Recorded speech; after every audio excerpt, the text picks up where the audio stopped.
बांग्लादेश में इस्कॉन मुश्किलों में घिर गया है। जिस देश को भारत ने बनाया वहां इस्कॉन पर बैन की मांग क्यों हो रही है? ये चिन्मया दास कौन है जिनकी गिरफ्तारी ने बांग्लादेशी हिंदुओं को आंदोलित कर दिया है? आज के इस वीडियो में बांग्लादेश में मचे घमासान पर बात करेंगे। आप देख रहे हैं द नेक्स्ट पोस्ट। मैं हूं ब्रिजेंद्र कुमार।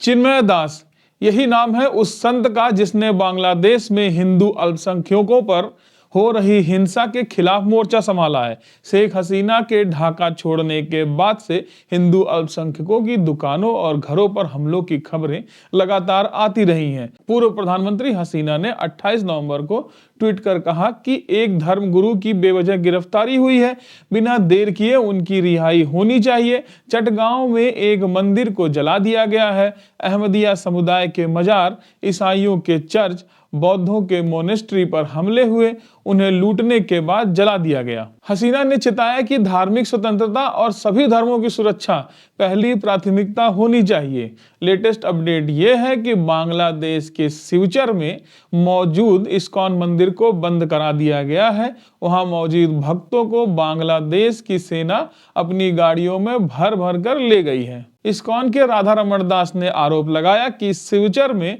बांग्लादेश के मुस्लिमों ने जबरदस्ती मंदिर को बंद कराया। वहीं बांग्लादेश की सरकार ने इस्कॉन पर बैन की मांग के बीच उसके सभी बैंक अकाउंट को फ्रीज करने का आदेश दिया है। इनमें वे अकाउंट भी हैं जो चिन्मय दास से जुड़े हुए हैं। चिन्मय दास को राष्ट्रद्रोह के मामले में गिरफ्तार किया जाने के बाद ढाका की सरकार ने यह बड़ा कदम उठाया है।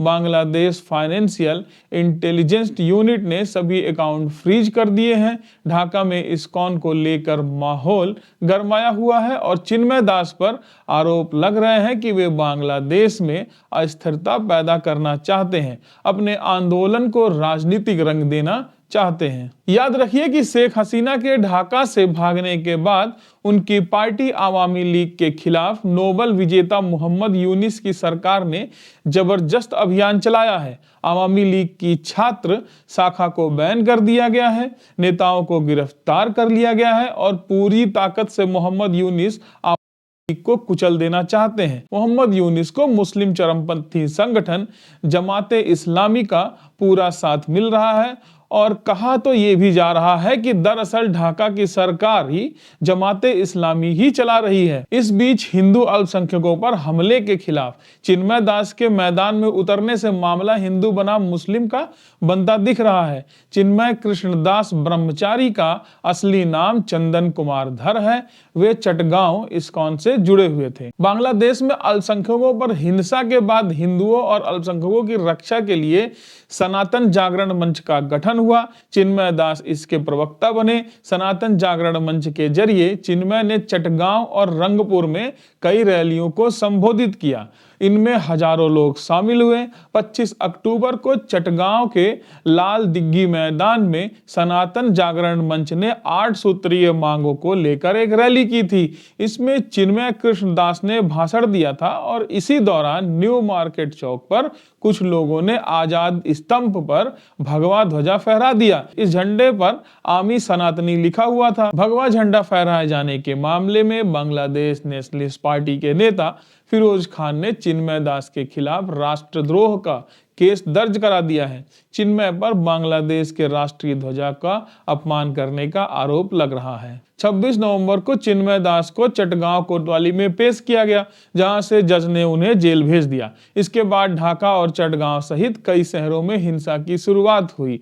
चिन्मय दास को जेल भेजे जाने के खिलाफ उनके समर्थक सड़कों पर उतर आए और पुलिस के साथ उनकी जबरदस्त झड़प हुई। भीड़ इतनी आक्रोशित थी कि सरकारी वकील सुफैल इस्लाम को पीट पीट कर अधमरा कर दिया। सैफुल इस्लाम को अस्पताल ले जाया गया, जहां उनकी मौत हो गई। घटना के बाद बांग्लादेश की सरकार ने आरोपियों की गिरफ्तारी शुरू कर दी और अब तक कुल 37 लोगों को गिरफ्तार किया गया है। भारत ने चिन्मय दास की गिरफ्तारी पर चिंता जताई, लेकिन ढाका में इस्कॉन को बैन किए जाने के मांग ने जोर पकड़ लिया। हालांकि बांग्लादेश की अदालत ने इस्कॉन पर बैन लगाने की याचिका खारिज कर दी है और कहा कि यह फैसला वहां की सरकार को लेना है। चिन्मय दास को जेल भेजे जाने के बाद इस्कॉन ने उन्हें संगठन से निकाल दिया है, लेकिन चिन्मय अभी भी पुंडरीकी धाम के चीफ हैं और इस्कॉन इंक ने उनकी गिरफ्तारी की निंदा भी की है।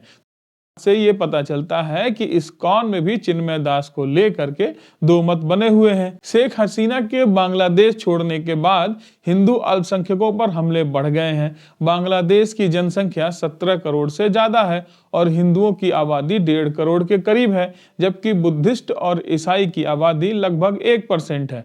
वहीं 1 लाख से ज्यादा अहमदिया मुस्लिम भी वहां हैं। 1971 में जब बांग्लादेश आजाद हुआ था तब हिंदुओं सहित अल्पसंख्यकों की संख्या 23% के करीब थी, लेकिन अब ये घटकर लगभग 9% हो गई है। ये बताता है कि बांग्लादेश में दूसरे धर्म के लोगों का क्या हाल है। राष्ट्रद्रोह केस में चिन्मय की गिरफ्तारी के बाद इस्कॉन ने कहा कि उसका चिन्मय दास से कोई लेना देना नहीं है और वो जो कुछ भी करते हैं उसकी जिम्मेदारी इस्कॉन की नहीं है।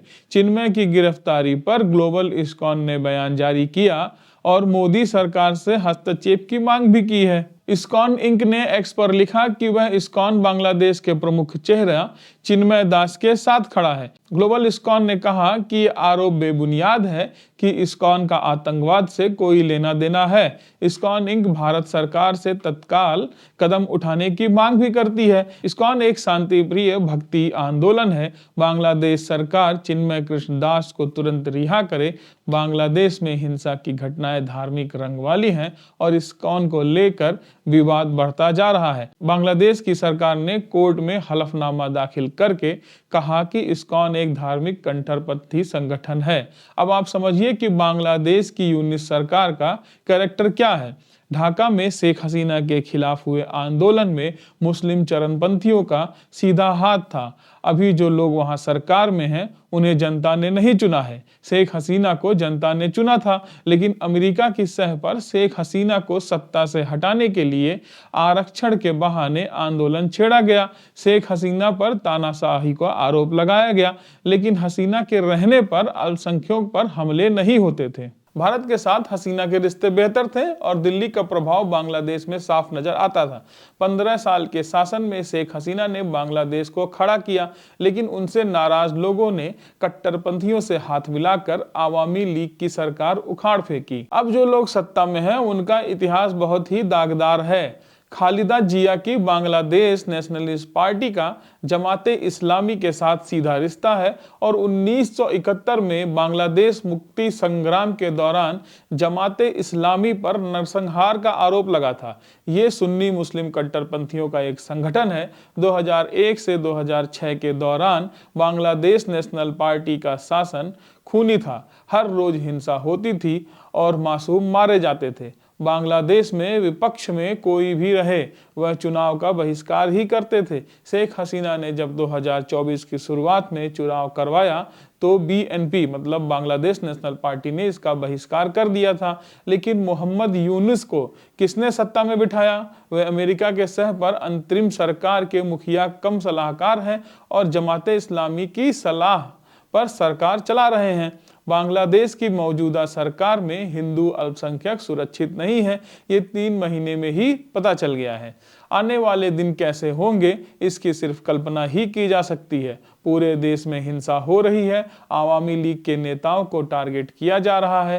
यूनिवर्सिटी के छात्रों, शिक्षकों और सरकारी कर्मचारियों को दबाया जा रहा है। हिंदू, ईसाई और अहमदियों पर हमले हो रहे हैं। इन्हीं हमलों का परिणाम है कि चिन्मय दास के पीछे जनता का सैलाब खड़ा है। अमेरिका की पिट्टू ढाका सरकार के लिए चिंता की बात यह है कि अभी जो लोग प्रोटेस्ट कर रहे हैं वे हिंदू अल्पसंख्यक हैं। अगर आवामी लीग के लोग इनके साथ सड़कों पर आ गए तो बांग्लादेश की पैरासूट सरकार ढह जाएगी। इसलिए कुर्सी संभालते ही मोहम्मद यूनुस ने आवामी लीग की छात्र शाखा को बैन कर दिया और ये सब जमाते इस्लामी के इशारे पर ही हुआ है। मोहम्मद यूनुस जब विदेश से ढाका पहुंचे तो कहा गया कि 3 महीने के भीतर चुनाव होंगे, लेकिन अब 4 महीने हो चुके हैं, अभी तक चुनाव की तैयारी का कोई संकेत नहीं दिखता नजर आ रहा।